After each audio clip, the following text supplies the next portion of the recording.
sapevo che in qualche modo avrei dovuto sviluppare la mia creatività. Ho sempre visto nel gioiello la possibilità di indossare la tua opera e in qualche modo quello che hai dentro poterlo rappresentare con qualcosa di tangibile.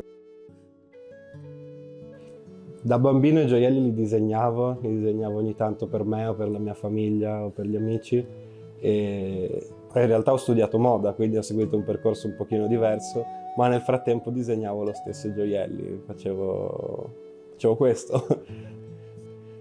Quello che si vede anche qui oggi in mostra è esattamente un mio percorso prima di tutto interiore, che io cerco di esprimere in un'ottica estetica, in una bellezza, in un messaggio di bellezza, ma nasce dal mio amore per la natura, per la spiritualità, per l'introspezione, per quel qualcosa che ogni tanto viene quasi sminuito, no? Quelle fragilità, quelle debolezze delle persone che poi in realtà sono quelle che fanno cambiare le cose, che danno quel sapore anche nell'arte e nella vita in generale, no? Quando ero bambino ho sempre tifato per gli indiani piuttosto che i cowboys, ho sempre capito che se uno arrivava con un arco e una freccia e quell'altro col fucile c'era qualcosa che non andava. Una volta mi racconta mia mamma che ci sono stati dei nativi americani per strada a Cortina a suonare la musica e io mi sono dovuto assolutamente fermare ad ascoltarli, a comprare questo CD, che ho tuttora. E mia nonna da bambino mi ha cucito un vestito proprio tradizionale, ho delle fotografie. In realtà poi mi riapproccio a questo mondo al primo anno di università, quando ci hanno fatto studiare per capire che cosa veramente ci stimolasse nell'ottica di creare la nostra prima collezione, nella nostra prima proposta, no? E quindi sono andato a pensare cosa veramente mi piace, mi rappresenta. E ci sono stato perfino male, cioè ho cercato proprio di sviscerare quello che avevo nel profondo e mi sono imbattuto in questo per fare una ricerca prettamente estetica. In realtà nel fare una ricerca estetica ho trovato una cultura spirituale meravigliosa. Mi sono ritrovato banalmente. Quindi io ho iniziato a leggere questi libri, in particolare di un autore che è Enzo Braschi, che è una figura che io mi trovo quasi costretto a ringraziare perché ha dato in qualche modo voce a tutto questo. Lui è il più grande esperto di nativi americani in Italia.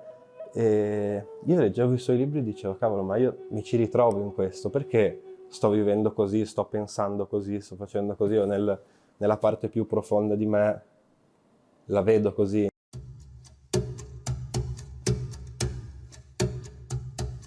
In particolare questa mia ispirazione viene dal mondo dei nativi americani, sicuramente, è una visione spirituale meravigliosa, di pace, di luce, di armonia, di rispetto del prossimo e della natura.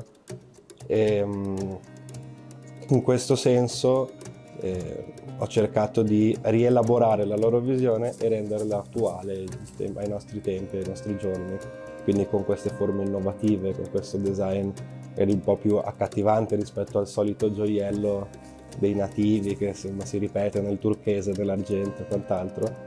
E ho voluto fare questa sfida, accettare questa sfida di utilizzare l'oro.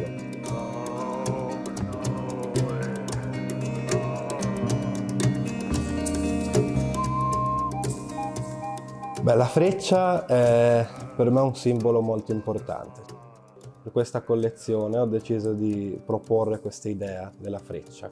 È una freccia come simbolo di pace, non di guerra, una freccia che unisce, non che rompe o che divide. Nel suo dinamismo vola nell'aria, volteggia e compiendo questo viaggio unisce il tempo in cui lo compie e la materia dove va a incastrarsi. Ho cercato proprio di far dialogare le forme tra di loro, no?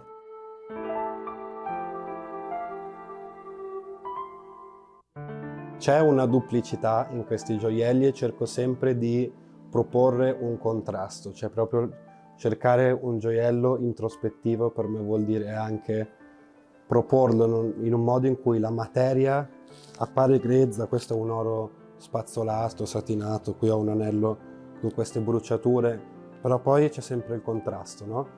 Scavandolo esce un dettaglio di luce. È un oro proprio etico, completamente tracciato e tracciabile. È un oro che garantisce il fatto che non viene da commerci di guerra, di schiavismo. Utilizzare quest'oro per me è stato quasi un dovere.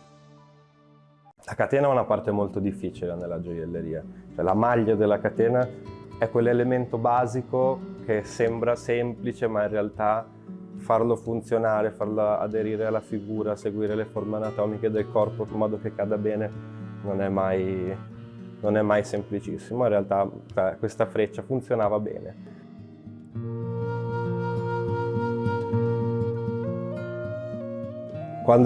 Tendenzialmente quando si acquista un gioiello, la scatola può essere anche bellissima, ma finisce in fondo a un cassetto. La mia idea è quella di poter proporre un oggetto che rimanga nella quotidianità delle persone. Allora, ho disegnato queste scatole con l'intento di proporre questo dialogo tra la natura e delle forme innovative. E quindi l'idea è stata quella di utilizzare la terracotta. Le ho disegnate e poi sono state realizzate da un'artigiana coreana bravissima che vive in Toscana ormai da diversi anni, che mi ha seguita in questa follia.